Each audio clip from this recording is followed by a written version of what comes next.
नमस्कार, स्वागत है आप सभी का। आपके साथ मैं हूं अभिषेक। अगले आधे घंटे में बात होगी हर उस क्षेत्र की जिसमें दिखा है दम। सियासी चर्चा से लेकर आम जन से जुड़ी समस्याओं तक की करेंगे वैसी खबरों की बात जिसने बटोरी सुर्खियां। तो चलिए शुरू करते हैं। खबर में दम है।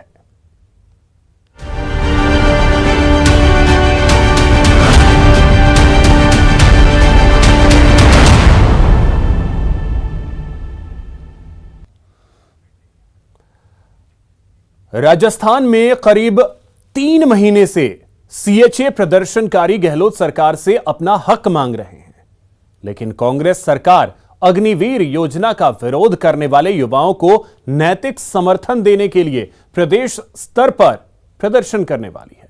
सवाल है कि अग्निवीरों से संवेदनशीलता तो सीएचए से बेरुखी क्यों?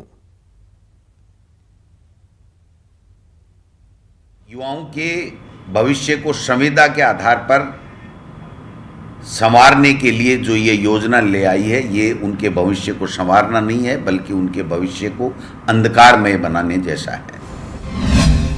अग्निपथ, उम्मीदों की परीक्षा। मुझे लगता है कि किसी तरीके से नौजवान को गुमराह होने की आवश्यकता नहीं। नोटिफिकेशन जारी हो गया, भर्ती की प्रक्रिया शुरू हो गई और निश्चित रूप से नौजवानों को इस पूरी भर्ती से नौकरियां भी मिलेंगी, आर्थिक ताकत भी मिलेगी और सामाजिक उनको एक तवज्जो सम्मान भी मिलेगा। सत्ता के लिए कांग्रेस का विरोध पथ। सेना भर्ती की अग्निपथ योजना को लेकर जो युवाओं का आक्रोश बढ़ा, कांग्रेस को सत्ता वापसी की उम्मीदें भी बढ़ने लगी। अग्निपथ पर युवाओं का हिंसक विरोध वाला गुबार अब थम चुका है, लेकिन खुद को छला महसूस कर रहे युवाओं की भावनाओं को पेश करते हुए कांग्रेस ने प्रदेश स्तर पर आंदोलन का ताना बाना तैयार किया है। 27 तारीख को हम हमारे प्रदेश में तमाम विधायक साथी और विधायकों के अलावा जो हमारे कांग्रेस पार्टी के नेता हैं, प्रदेश कांग्रेस कमेटी उनमें तमाम 200 विधानसभा में एक ऑब्जर्वर लगाएगी और वो समन्वय स्थापित करके युवाओं के साथ उनकी ताकत बन करके, उनकी आवाज़ बन करके, उनकी न्याय के लिए हम लोग वहाँ पर शांतिपूर्वक धरना प्रदर्शन करेंगे। अग्निपथ के खिलाफ कांग्रेस का विरोध जारी है तो पार्टी सभी 200 विधानसभा क्षेत्र में 27 जून को प्रदर्शन करने जा रही है। अगले साल के अंत में प्रदेश में चुनाव होने हैं और कांग्रेस अभी से 2023 की जंग जीतने की जुगत में लग गई है। अग्निपथ पर युवा आक्रोश को देखते हुए पहले कांग्रेस ने बगैर देरी किए इस योजना के विरोध में प्रस्ताव पारित किया तो बीजेपी इसे संघवाद के खिलाफ बताकर मैदान में कूद पड़ी है।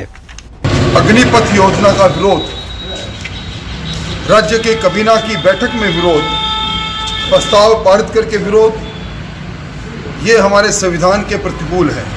सेना और सैन्य बल दोनों केंद्रीय सूची का विषय है जिस पर केंद्र सरकार को नीति बनाने का अधिकार है।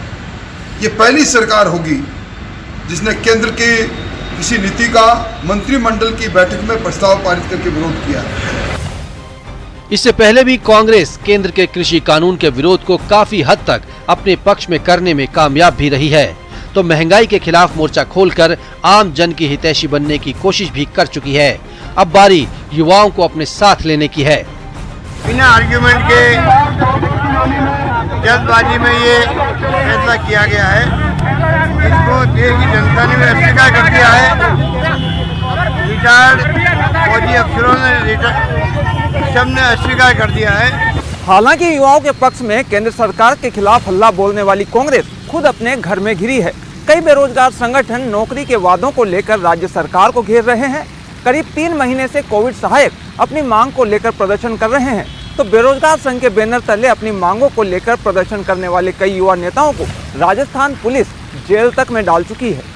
16 तारीख को जो पीसीसी घेराव किया गया था वही कांग्रेस का राजभवन घेराव था। पीसीसी चीफ बैरिकेड्स पर छड़कर पुलिस वालों को धक्के देकर प्रदर्शन करते हम शांतिपूर्वक पीसीसी के बाहर बैठे थे, उन पर मुकदमे दर्ज कर दिए गए। हम हमारी मांगों के लिए लगातार हमारा संघर्ष जारी है। लाठियों से न मुकदमों से हम डरने वाले हैं। 2 बार लाठीचार्ज किया गया लेकिन वाजिब मांगों के लिए हमारा संघर्ष जारी रहेगा। की रणनीति हमारी यही कि हमने आर पार की लड़ाई का ऐलान कर दिया है। सरकार हमारी बेरोजगारों की मांगों को नहीं मानती है तो राजस्थान में 2023 में 10 सीटें भी कांग्रेस की नहीं आने देंगे। कांग्रेस मुक्त राजस्थान अभियान भी चलाएंगे, घर घर जाएंगे, जन जागृति अभियान चलाएंगे, लेकिन हम बैठने वाले नहीं है। न मुकदमों से डरने वाले हैं, न लाठियों से डरने वाले हैं। रोजगार युवाओं की सबसे बड़ी मांग है। करीब 3 महीने से नौकरी की मांग को लेकर कोविड सहायकों का धरना चल रहा है। प्रदर्शन कर रहे कोविड सहायकों का आरोप है कि जब सरकार अग्निपथ पर युवाओं की हितैषी बन रही है तो उनके साथ नाइंसाफी क्यों? उनके आंसू आपको क्यों नहीं दिखते? आपकी संवेदनशीलता दिखाइए और इन्हें संविदा कैडर में शामिल करके घर लौटने का आश्वासन दीजिए, तभी ये यहाँ से उठेंगे, वरना उठने वाले नहीं है। अग्निवीर का आपको दुख दर्द नजर आ रहा है और यहाँ पे कोरोना वीर यहाँ पे 85 दिन से बार बार तमाम अधिकारियों को, तमाम जितने भी नुमाइंदे हैं आपके सरकारी, उनको अवगत करवाने के बाद भी दरकिनार किया, आपने उनकी सुनवाई नहीं की। कांग्रेस और बीजेपी दोनों युवाओं की हितैषी तो बनती है, लेकिन युवाओं के मुद्दे पर दोनों अपनी डफली अपना राग वाले सिद्धांत पर चलती दिखती है। पूरे देश को अग्निपथ पर जलाना चाहते हो, नौजवान की उम्मीदों को जलाना चाहते हो। पहली बार मैंने ऐसा देखा है, नौजवान को रोजगार मिलता है सिर्फ 4 साल के लिए। इससे बड़ा पाप कुछ हो सकता है? नौजवान को सेना में भी अवसर मिलेंगे 25%, बाहर जब आएंगे 10% आरक्षण होगा, राज्य सरकारों में पुलिस सेवा में, जो पैरामिलिट्री फोर्सेज है उसमें अवसर मिलेगा। उनको जब लौट के आएंगे तो भी उनको आर्थिक रूप से ताकत मिलेगी। कुल मिलाकर अग्निपथ भारत के हित में है, भारत की सेना के हित में और नौजवानों के हित में है। कांग्रेस पार्टी इसी तरीके से अराजकता फैलाने का काम करती है, नौजवानों को गुमराह करती है। मुझे लगता है कि किसी तरीके से नौजवान को गुमराह होने की आवश्यकता नहीं। सत्ता हासिल करने के लिए युवा हमेशा सियासी हथियार बनते हैं। केंद्र की सरकार हो या राज्य की गहलोत सरकार, दोनों युवाओं से बड़े बड़े वादे कर सत्ता में आई, लेकिन इसे सत्ता की मजबूरी कहें या सत्ता का चलन, अब युवाओं से किए वादे निभाने में किसी की भी दिलचस्पी नहीं है। अगर अग्निपथ योजना से युवा खुश नहीं है तो राज्य में भी बेरोजगारी दूर करने के वादे पूरे नहीं हुए। ऐसे में क्या युवा वर्ग इसे अपनी नियति मान लेगा या अग्नि परीक्षा देगा? कैमरामैन अविनाश के साथ दिनेश शर्मा, न्यूज 18, राजस्थान। मॉनसून आने को है और शहर शहर निगम और प्रशासन के सफाई वाले दावे हवा हवाई हो रहे हैं। प्री मॉनसून बारिश में सारे दावे धुल रहे हैं, तो मॉनसून के नाम पर सफाई वाले लूट तंत्र से राजधानी भी अछूती नहीं रही। जहां नालों की सफाई का बजट तो बढ़ाया गया, लेकिन बड़ा बजट भी पिंक सिटी को कचरा सिटी बनने से नहीं रोक सकी।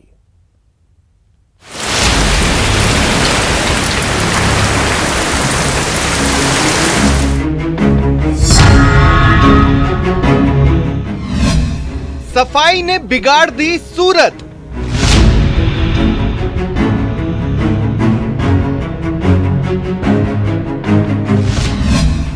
मॉनसून से पहले धुले दावे।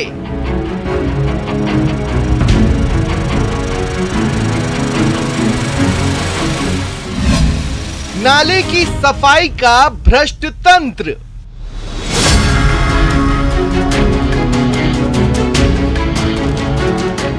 मॉनसून आया नहीं कि धुलने लगे दावे और खुलने लगी पोल। ये हकीकत सिर्फ राजधानी जयपुर की नहीं है, प्रदेश के सभी बड़े शहरों का यही हाल है। मॉनसून से पहले नालों की सफाई के लिए खास इंतजामों के दावे होते हैं हर नगर निगम परिषद के पास, इसके लिए खास बजट होता है। लेकिन मॉनसून के बाद फिर सड़कों को बनाने का बजट भी पहले से तय रहता है।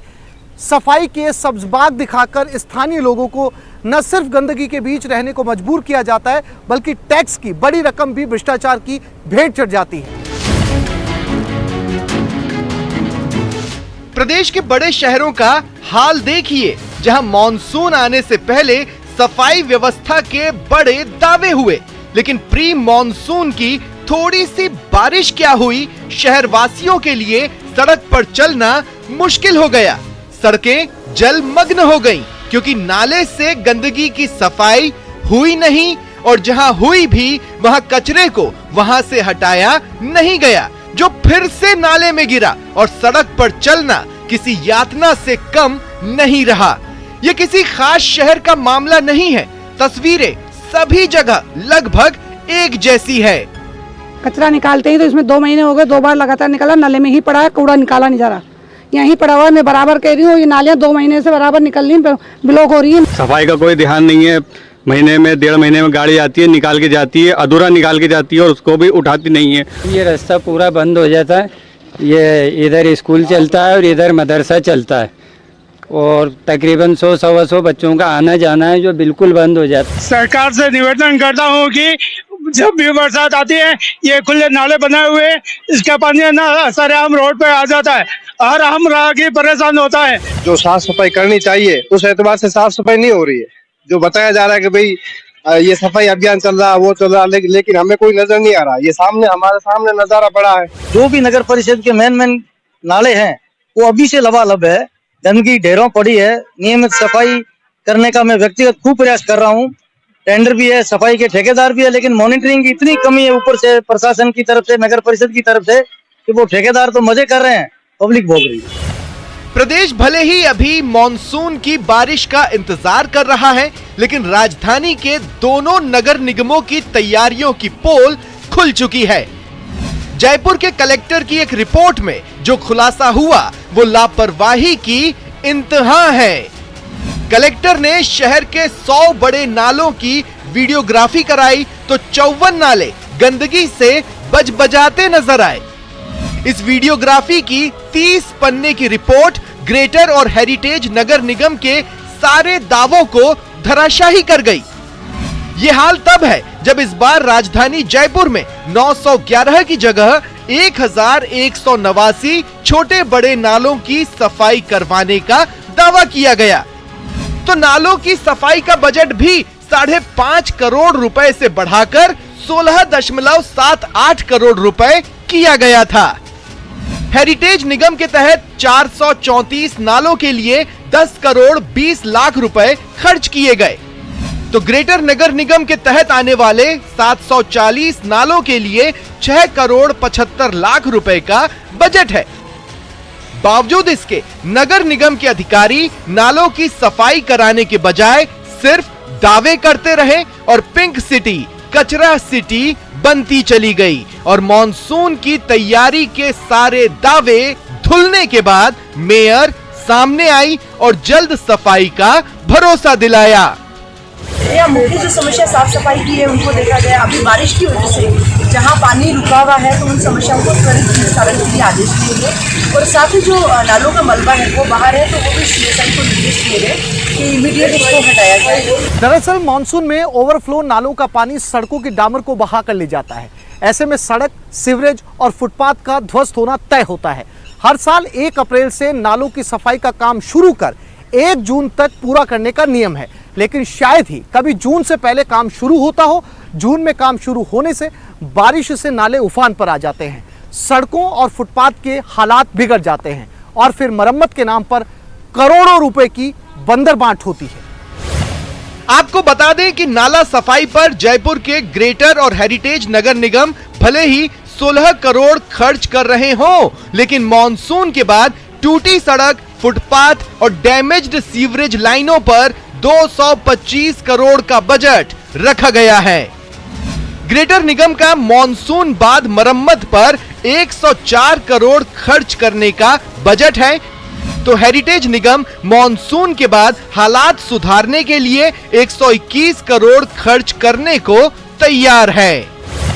ये निगम की कहानी नहीं है और ना ही गंदगी से बजबजाते सड़कें सिर्फ राजधानी की ही है। ऐसे में सवाल उठता है कि अब जून से पहले नालों की सफाई करा लेने का नियम है तो इससे हर साल और शहर में देरी क्यों होती है? बारिश के पहले ऐसी लापरवाही से आम जनता का जीवन मुश्किल में पड़ जाता है।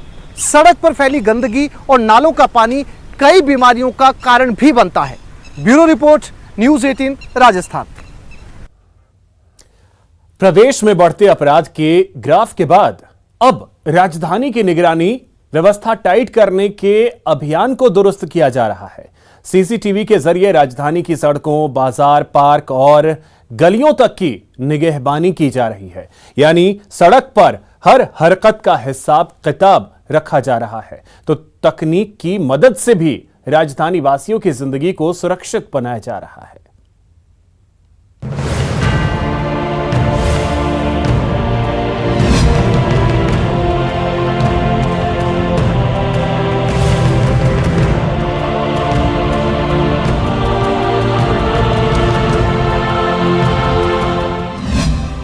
सड़क पर हर हरकत का हिसाब।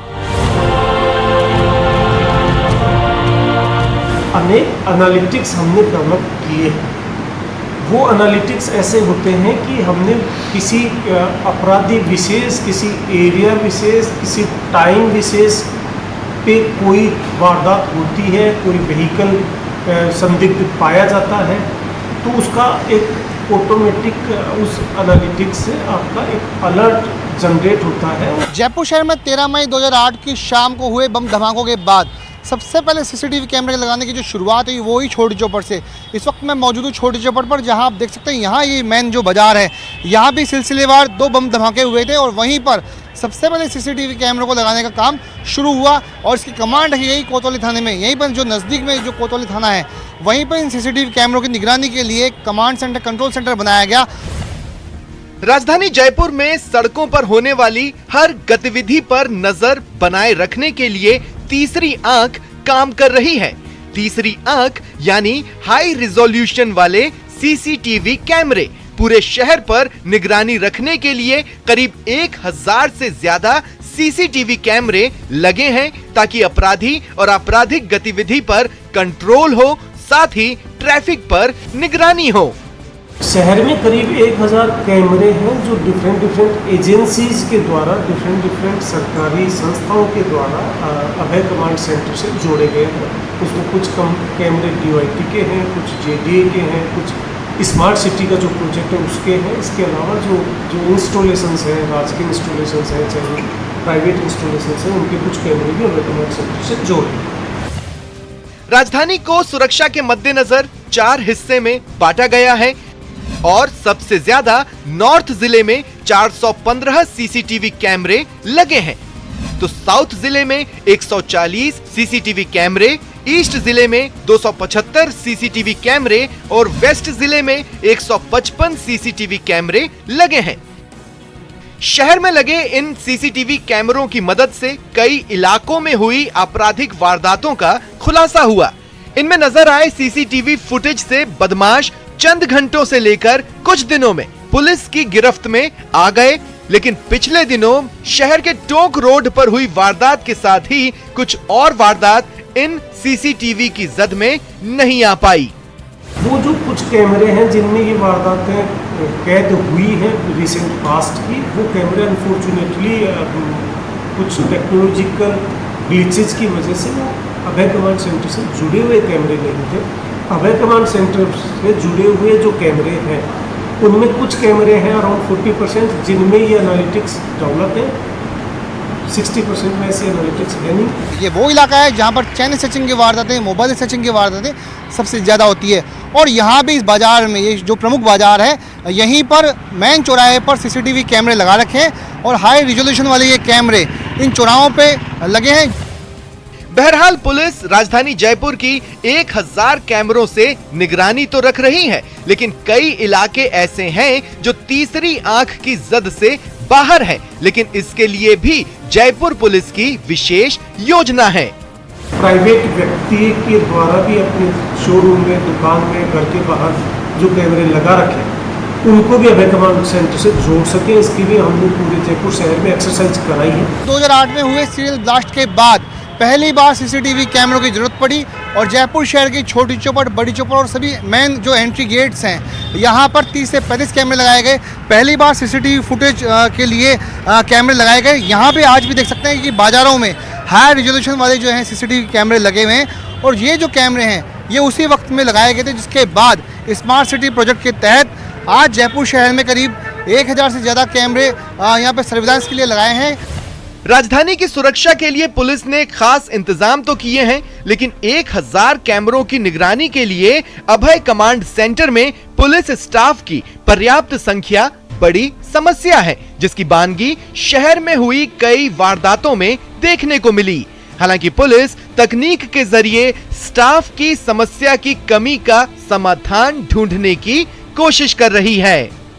ये जो एनालिटिक्स डेवलप हुई है, इन एनालिटिक्स से लगातार मैन्युअली आपको वीडियो वॉल पे नज़र रखने की आवश्यकता उतनी नहीं रहती, क्योंकि जो एनालिटिक्स है वो इस तरह की है कि उससे अपने आप अलर्ट जनरेट होता है। जो ऑपरेटर बैठा है उसको देखने के लिए उसके संज्ञान में ये चीज़ आ जाती है। जयपुर शहर में 1000 से ज़्यादा सीसीटीवी कैमरे लगाए गए हैं और उनका जुड़ाव है अभय कमांड कंट्रोल सेंटर से। इसी अभय कमांड कंट्रोल सेंटर में कमांड रखने के लिए ज़रूरत है सॉलिड टीम की, जो कि अभी नहीं है। ऐसे में पर्याप्त पुलिस बल को कमांड सेंटर में लगाया जाएगा ताकि कैमरों के जरिए पूरे जयपुर शहर में चप्पे चप्पे की निगरानी की जा सके। कैमरा पर्सन भवानी के साथ विशु शर्मा, न्यूज़ 18 राजस्थान, जयपुर। अब बात शहर दर शहर बढ़ते लिव इन रिलेशन के दर्द की। युवाओं के बीच तेजी से फैलता ये नया सोच का चलन उनकी जिंदगी में खुशियों से ज्यादा तकलीफ दे रहा है।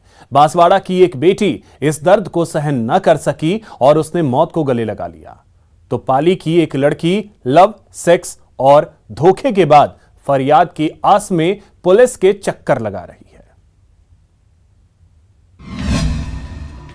जिंदगी बर्बाद करने वाला प्रेम जाल,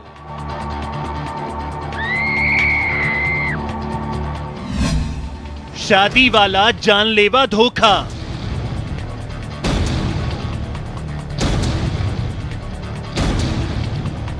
पहले प्यार का नाटक और फिर शादी वाले धोखे की फिर से शिकार हुई हैं राजस्थान की दो बेटियां। बांसवाड़ा की एक लड़की तो इस जख्म को बर्दाश्त ही नहीं कर सकी और लिव इन रिलेशन के नाम पर शोषण से तंग आकर उसने अपनी जिंदगी को खत्म कर दी। लेकिन पाली में शादी के नाम पर 3 साल तक शोषण का शिकार बनी एक लड़की इंसाफ मांगने कानून की चौखट पर खड़ी है। बात बांसवाड़ा की उस बेटी की जो 3 साल तक एक युवक के साथ प्यार के धोखे में रही। धोखा इसलिए क्योंकि उसके प्रेमी ने उसे शादी का झांसा देकर उसे अपने साथ लिव इन रिलेशन में रखा, लेकिन जब वो टाल मटोल करने लगा तो बर्दाश्त नहीं कर पाई और उसने खुदकुशी कर ली। ये घटना आनंदपुरी की है। 21 तारीख को एक लड़की जिसका नाम टीना है, उसने अपना आत्मदाह कर लिया था। हालांकि किसी दूसरी लड़की का हाल उस जैसा न हो इसलिए उसने व्हाट्सएप के जरिए अपना दर्द बयां किया, तो दूसरी लड़की को अलर्ट भी किया। उसने अपने व्हाट्सएप स्टेटस में लिखा कि मनोज खराड़ी ने मुझे अपनी पत्नी बनाकर मेरी जिंदगी के साथ खिलवाड़ किया, मुझे धोखा दिया। इस दुनिया में प्यार करने की सजा मौत है। प्लीज मेरी बहनों, किसी से प्यार मत करना। मुझे किसी लायक रखा होता तो मैं आत्महत्या के लिए मजबूर ना होती। मनोज मेरी जिंदगी बर्बाद कर दी, धोखा दिया, मारपीट की, जीने लायक नहीं छोड़ा। दरअसल डूंगरपुर के गोरादा गांव की 27 साल की ये युवती पिछले 3 साल से चांदरवाड़ा में कार्यरत पटवारी मनोज खराड़ी के साथ बांसवाड़ा के आनंदपुरी इलाके में लिव इन रिलेशनशिप में रह रही थी। लेकिन जब उसके प्रेमी ने बेवफाई करनी शुरू की तो 21 जून को उसने पेट्रोल छिड़ककर आग लगा ली। टीना नाम की लड़की जो कि डूंगरपुर की रहने वाली है, डूंगरपुर के ही इसके पड़ोस का ही एक लड़का जिसके साथ में रह रही है, वो चांदरवाड़ा में पटवारी के चांदरवाड़ा में पटवारी है, जो कि चांदरवाड़ा अपने आनंदपुरी क्षेत्र में ही है। उसकी तलाश जारी है। बांसवाड़ा में तो लड़की इस धोखे को सहन नहीं कर पाई और उसने अपनी जान दे दी। लेकिन पाली में एक मॉडल प्यार वाले ऐसे ही धोखे के बाद इंसाफ की गुहार लगा रही है। राजस्थानी भाषा की ये एक्ट्रेस और मॉडल ने पाली के एक फोटोग्राफर पर शादी का झांसा देकर रेप करने का आरोप लगाया। लेकिन हद तो तब हो गई जब पुलिस ने शिकायत के बाद भी उसके साथ ही बदसलूकी की। 11:30 होने के बाद मैं उनके पास में गई तो मैंने 1 घंटा हो गया मेरे बात करते हुए, मैंने बताया कि ये मेरे साथ घटित हुआ है, आप प्लीज़ कुछ करो। तो उन्होंने कहा कि हमारे जो रघुवीर सिंह था वो थे राजपुरोहित, पता नहीं उनका कुछ नाम था। मैं उनके पास में गई, मैं उनके पास में रो रही थी कि मैंने कहा सर मेरे साथ यही हुआ है। उन्होंने मेरे साथ बहुत बदतमीजी की, मेरे को ना डांटा और मेरे को समझाया कि तेरी जात देख, तो तेरी जात देख के समझना चाहिए। पीड़िता का आरोप है कि पाली के एक फोटोग्राफर ने शादी का झांसा देकर रेप किया। युवती के मुताबिक फोटोग्राफर ने उसके साथ 3 साल तक संबंध बनाए रखा।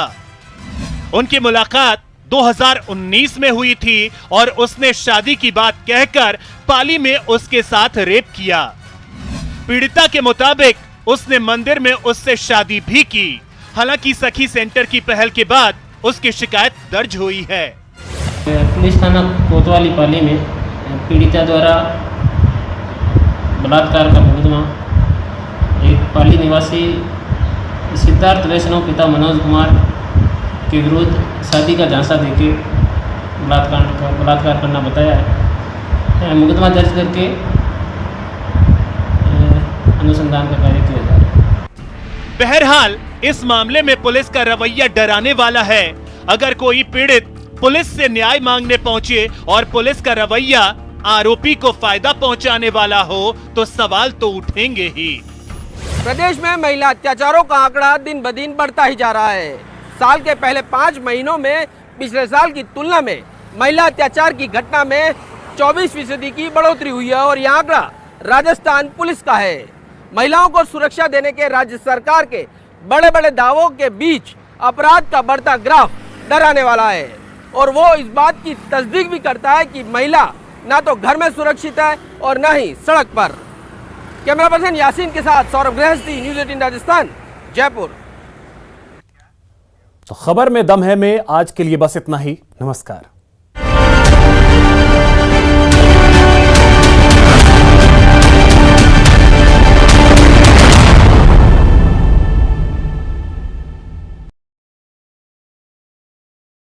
दो महिलाओं